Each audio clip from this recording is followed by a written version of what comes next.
Hi everyone, my name's Chloe and today I'll be reading Disney's The Rescuers Down Under. The Rescuers Down Under. Far away in the wild and rugged land of the Australian outback, there lived a little boy named Cody. Cody spent his days exploring the rocky cliffs and crevices around his home. But more than anything, Cody loved to play with his animal friends. He had even learned to talk to them and to understand their language. One day, when Cody was out hiking, he met his friend Faloo, the kangaroo. She looked very worried. "Cody," cried Faloo breathlessly, "you must come at once. Marihu, the great golden eagle, is trapped in a poacher's net high up on a cliff. You're the only one who can free her." "I'll get her loose," Cody declared. "Let's go." Cody quickly climbed on Faloo's back and hung on tightly as she took off. Faloo and Cody raced over the outback until they reached the bottom of a steep cliff. "Be careful," Faloo called as Cody began the dangerous climb to the top. When Cody reached the top of the cliff, he found Marihu trapped in a poacher's net. She was screeching and struggling to free herself. After Cody cut the thick ropes, Marihu spread her wings. As she stretched, one of her wings accidentally hit Cody. He tumbled off the edge of the cliff. "Help!" shouted Cody as he plunged toward the sharp rocks below. The great bird swooped down through the air until she was directly beneath the boy. Cody landed on her feathery back with a thud. Cody clung to Marihu's neck as she took him for the ride of his life. They flew over steep cliffs and through winding gorges until they reached her nest. Marihu checked her eggs to make sure they were unharmed. Then she gave Cody one of her precious feathers to thank him for freeing her from the poacher's clutches. On his way home, Cody discovered a little mouse who had also been caught in a poacher's trap. The poor thing was dangling helplessly from a rope, but when Cody bent down to free it, the mouse shouted, "No, it's a trap. Be careful." The warning was too late. The grass and branches beneath the mouse trap hid a deep, dark hole. When Cody freed the mouse, the branches gave way and he fell into the pit. "Now I've got you," thundered a voice from above. Cody looked up to see the face of the poacher, Percival McLeach. A grinning lizard was by his side. McLeach yanked Cody out of the hole. "Well, Joanna," he said to the lizard, "it looks like we caught us a boy with a golden eagle feather." Then McLeach shoved Cody into the cage on his truck. "You're staying there until you tell me where I can find that eagle," he told Cody with a sneer. "That bird is worth millions to me, boy, dead or alive." Luckily, the little mouse had been watching, and he raced off to the animal telegraph office to send for help. Meanwhile, on the other side of the world, two mice were dining in a fancy restaurant. Bernard was about to ask his friend, Miss Bianca, to marry him. "Miss Bianca, will you?" Bernard began, but he dropped the ring. Excuse me," he said. Then he dived under to the table to look for it.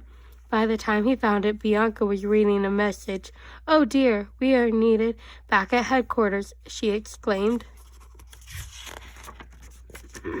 Without further delay, the two mice raced back to the Rescue Aid Society headquarters.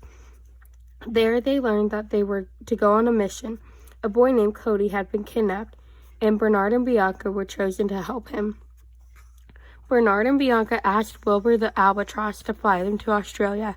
"Sure," Wilbur told them as he looked out the window at the falling snow. "When do you want to go? The middle of June?" "Tonight," said Bianca. As she explained their mission, Wilbur agreed to help them. Soon Bernard and Bianca were on their way. Bianca shouted out directions as Bernard held on for dear life. "Let's take a train next time," sputtered Bernard. He was greatly relieved when he finally saw the sunny shores of Australia, but the scary ride was not over yet. Wilbur crash-landed on the runway at the Mugwump Flats Airport. "Ouch," cried the reckless albatross. "I hurt myself." "You'll have to be more careful next time, mate," said Jake, the Australian mouse who worked at the airport. Bernard had to agree. Since Wilbur was hurt, Jake agreed to help Bernard and Bianca cross the outback. "There's nothing like a ride on the back of a flying squirrel," said Jake with a chuckle. Bernard soon found out what Jake meant. It was a wild ride. Flying with Wilbur had been easy compared to this. As Bernard and Bianca were on their way, Cody was getting to know some of McLeach's other captives. There was a sad kangaroo named Red, a frustrated koala bear named Krebs, and Frank, a frill-necked lizard who was trying to get out of his cage. Amazingly, Frank was able to pick the lock with his tail, but in order to free his friends, the small lizard still had to reach a set of keys hanging on a hook high up on a wall. He stood on a box and reached for them. Suddenly, Joanna barged in and chased poor Frank back into his cage. Meanwhile, Bernard and Bianca and Jake, who were getting closer. Luckily, the little mouse who had sent the telegram to the Rescue Aid Society had told them just where to find Cody. Finally, the mice arrived at McLeach's compound, but they were surprised at what they saw. McLeach was letting Cody go. "I don't need you anymore," he told Cody. "Your bird's dead. Someone shot her right out of the sky." Then McLeach smiled an evil smile. "Too bad about those eggs. They'll never hatch without their mother.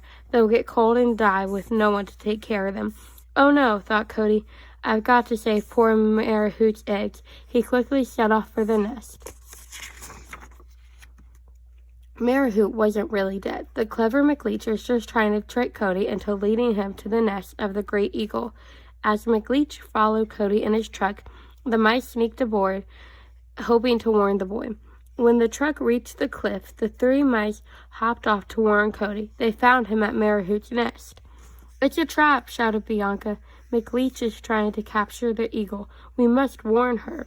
But it was too late. Marahoot had already come back, and as she swooped down to her nest, McLeach threw a net right over her. Marahoot's angry cries rang out as McLeach used the crane to pull her up. "Oh no," shouted Cody. "This is all my fault. I've got to help her." Before the mice could stop him, Cody leaped into the air and grabbed hold of the net that held the golden eagle. McLeach dropped the net into the cage on his truck. "Well, well, Joanna," he laughed. "It looks like we've caught two foolish birds with one net." Bianca and Jake hurried to help Cody and Marahoot, while Bernard stayed behind to watch the eggs. The wicked poacher wasn't finished yet. Lowering the lizard toward Marahoot's nest, he said, "Eat those eggs, Joanna. We want this eagle to be the last of her kind. Then she'll be even more valuable when we sell her to a zoo." Bernard quickly hid Marahoot's eggs in a crevice. Then he rolled some rocks back into the nest, rocks that looked exactly like the eggs. Joanna didn't see Bernard when she reached the nest. With a big smile, the greedy lizard bit into one of the eggs and cracked a tooth. So instead of eating them, she pushed the eggs over the edge of the cliff and left. Back at Mugwump Flats, Wilbur had recovered from his injury. He was on his way to find Bernard and Bianca. Wilbur finally found Marahoot's nest. "Wonderful," said Bernard with a smile. As he rolled the eggs back into the nest, he said, "You're just in time, Wilbur. Sit on these." Wilbur did as he was told, but he wasn't too happy about it. Then Bernard quickly climbed up to help his friends, but McLeach's truck was gone. Bernard followed the truck's tracks to Crocodile Falls. McLeach was about to lower Cody to the crocodiles in the river. Bernard arrived just in time and shot off the motor of the truck, but that didn't stop McLeach. He aimed his rifle and fired, breaking the rope that held Cody. Cody fell into the water with a splash. Bernard rushed to help him. "I hope I know what I'm doing," he muttered. With Joanna snapping at his heels, the brave little mouse ran between McLeach's legs. With a giant thud, Joanna crashed into her master, knocking all three of them into the water. Bernard grabbed hold of the rope that still bound the little boy. Not only did he have to save Cody from the crocodiles, but also from a dangerous waterfall. If they were swept over the edge, they would surely be drowned. Just when all hope seemed lost, they heard the sound of beating wings. It was Marahoot. Bianca and Jake had managed to free the great bird from the cage, and she had come to rescue Bernard and Cody. Marehoot lifted them out of the water just in time. McLeach was not so lucky. Bernard looked down just as the poacher was being swept over the edge of the waterfall. Bernard didn't feel sorry for him, not one bit. It was hard to feel sorry for someone so cruel. Marehoot stopped to pick up Jake and Bianca. Then they were all on their way to take Cody home. As they flew past Marehoot's nest, Wilbur let out a great sigh. I hope that eagle hurries back, he said to himself. If these eggs hatch before she returns, the chicks will think I'm their mother. As the mice and Cody soared on the back of the wonderful eagle, Bernard finally found the courage to ask Bianca to marry him. You are my hero, sighed Bianca as she gave Bernard a big kiss. Of course I'll marry you. I thought you never asked. The end.